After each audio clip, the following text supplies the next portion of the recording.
బాస్మతి రైస్కి అయితే మేము తక్కువ వేస్తాం కదా ఇంటి దగ్గర. చికెన్ వేస్తే వేయాలి మరి. గ్లాసున్నర వేస్తారు.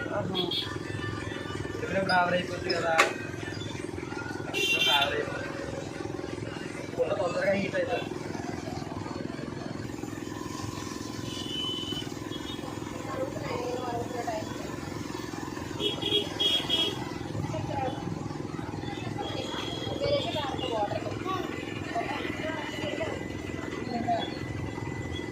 రైస్ నానబెట్టారండి అక్కడ. పావు కేజీ రైస్ సపరేట్గా పావు వేస్తున్నారు. లెక్క మీద నానబెడతారు.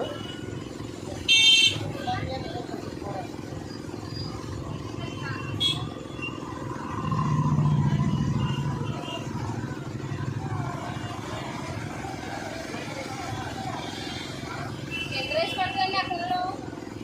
250. పావు కేజీ చికెన్ మొత్తం కేజీ అవుతుంది కదా. ఇక్కడ 2 కప్పులు అంటారా? మొత్తం కేజీ రైస్ అవుతుంది.